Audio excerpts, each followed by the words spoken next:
Bonjour, ici XD de FMEA. Bon, encore une autre review, et cette fois-ci, ce sera un AEG, c'est-à-dire électrique, mais pas Blue Back, pour ceux qui l'espéraient. Ce sera un des boys. Personnellement, des boys, je trouve que c'est une bonne marque. Avec un bon collage, un bon pep, ça peut marcher très bien. Bon, ben, le modèle que vous voyez, ce sera une Akan 47 version AKM S, c'est-à-dire une collage version modernisée.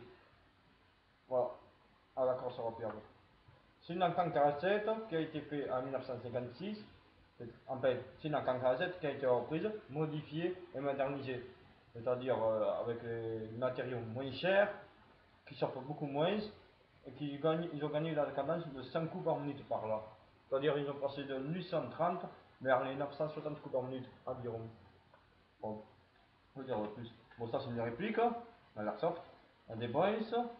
Bon, pour vous éviter les faux désespoir, pouvoir avoir une même, non. Pourquoi? J'ai plus d'attache sangle, j'en ai mis la tige nettoyeuse, j'ai refait le bois et vieilli et verni. Pareil pour le métal, je l'ai vieilli à ma façon. Voilà. Alors, je vais vous présenter l'externe. Tout en full métal, avec du bois et une pièce ABS, c'est-à-dire la poignée. Parce que les poignées en bois, c'est très dur à les faire, il faut se les fabriquer soi-même. Et là, qu'ils ont ici, il y a qui sont magnifiques. Bon, après, que dire de plus? Un manque à catch, c'est-à-dire le bouton qui tient le chargeur, comme ceci. On appuie dessus pour enlever le chargeur. Bon, après, la fameuse crosse hop, qui est confortable, légère et qui équilibre la colonne. Le seul bémol, en fait, deux bémols. Les pointes de la crosse qui peuvent être dangereuses, qui peuvent se planter sur nous ou même d'un coup, qui m'est déjà arrivé à une partie après une course. Donc, quand vous voulez courir avec une corde, toujours la tenir comme ça. À se la coller la crosse contre l'épaule. Ou contre l'épaule comme ça. Ou contre le bras. Mais le mieux c'est contre le bras. Pourquoi? Comme ça on peut bouger le bras. Que si vous comme ça, vous avez du mal à courir. Après que dire? Voilà. La culasse qui s'ouvre pour pouvoir arriver le petit hop-up qui se tire comme ça. Voilà, il est déjà réglé. Mais le joint il se fait vieux, donc il faut que je le change. Après l'interne j'ai foutu un canon 604 de chez Classic Army que j'ai récupéré sur notre réplique. Pourquoi? Parce que d'origine c'est un 608, la précision est à chier. Mais elle avait une bonne portée. Mais là, avec le canon, c'est le top. 40 mètres, c'est tout sur le torse. Et la portée, on peut pas dire 47-48 mètres d'après mes repères. Mais c'est pas certain les portées. Moi je l'ai dit les portées, mais c'est pas certain. C'est par rapport aux arbres que j'ai. Après, là il y a moins de sécurité. Full auto et semi-auto. Voilà. Après, le viseur, comme ceci, qui se règle la portée le plus court, j'ai quand même longue portée. Mais à l'airsoft, vu que ça marche entre, on va dire, 4 et 5 ou 3, 4, ça dépend des personnes. Moi, j'ai ajouté comme un gaucher, mais on peut la tenir à droitier aussi. Voilà. Après, que dire? Comment mettre les batteries? C'est simple. Vous avez un petit bouton ici, vous l'appuyez, vous levez le capot. Ou un top cover, ça s'appelle si vous cherchez le nom de la pièce. Vous mettez votre batterie. Type bâton esprit pour Carlos. Pas de mini type ni large. Et le Nippo Firefox, ben 1200 mAh, 11 watts. Pourquoi? Parce que je cherche que la réactivité du chimie n'est pas automatique. Automatique, je dirais que 4 ou 5 rafales en tout. Jamais bourriné comme un con. Bien sûr, c'est difficile, on va pas s'amuser à bourriner comme tous les jours. Bon, je remets le top cover, je vais faire ma culasse, hop. Bon, pour l'auto, une petite rafale pour faire plaisir. Magnifique. Et la suivi.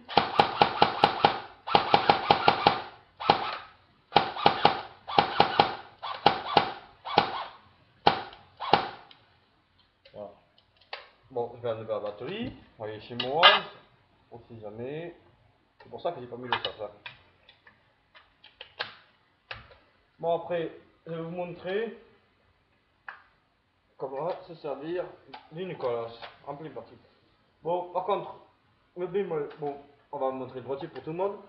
Vous voyez, vous êtes à semi à 5 U. Soit vous faites avec votre Megos ce qui tient le chargeur.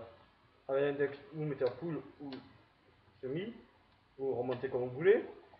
Attendez le chargeur, vous faites juste tac. Voilà, oui. Alors que sinon, en général, tout le monde fait ça. C'est merde à chercher comme ça. Vous perdez la main dans la cachette. Alors que là, vous êtes prêt à tirer. Hop. Après, pour les gauchers, c'est encore mieux. Pourquoi? Parce que vous tournez le chargeur comme ça, d'accord? Et vous le faites avec le pouce. Tac, tac, et tac, tac. Après, je vais vous montrer comment on recharge un droitier déjà. Il y a, on va dire, 4 façons de recharger. La première, c'est la plus grande classique. Vous prenez le chargeur, le pli vers le haut. On va appuyer, tac, et tac. Déjà enclenché. D'accord? Hop. Après, il y a la deuxième façon, c'est-à-dire le chargeur à la poste et la sortir. Avec le pouce ou avec l'index, vous faites tomber le chargeur, et vous enclenchez la note. Tac. D'accord? Après, il y a la façon pour récupérer le chargeur. Vous prenez le chargeur comme ça, mais avec les trois petits doigts dispo et le pouce à l'air. Pourquoi?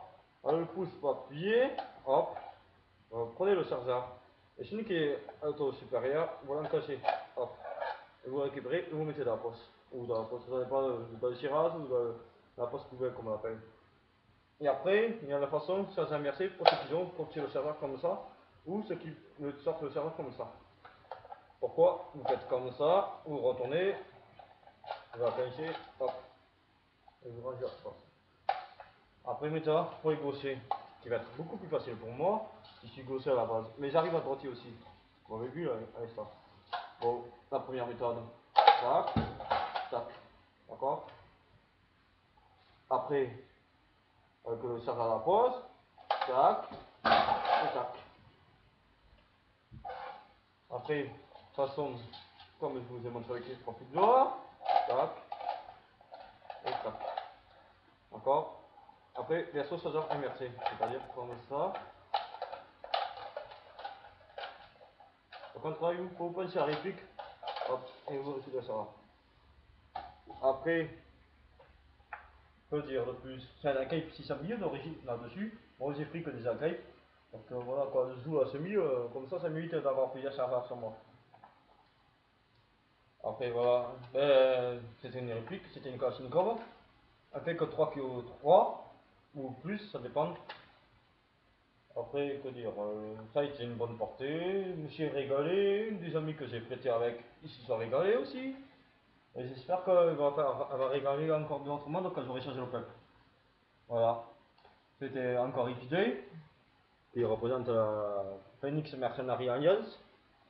Et c'était des reviews d'une Kalachnikov de chez des Boys. Franchement, les Boys, pour les débutants, je le conseille une fois calé, vous vous éclatez. N'achetez jamais ici Bergen. Ouais, je vois certaines. Voilà. Allez, à la prochaine.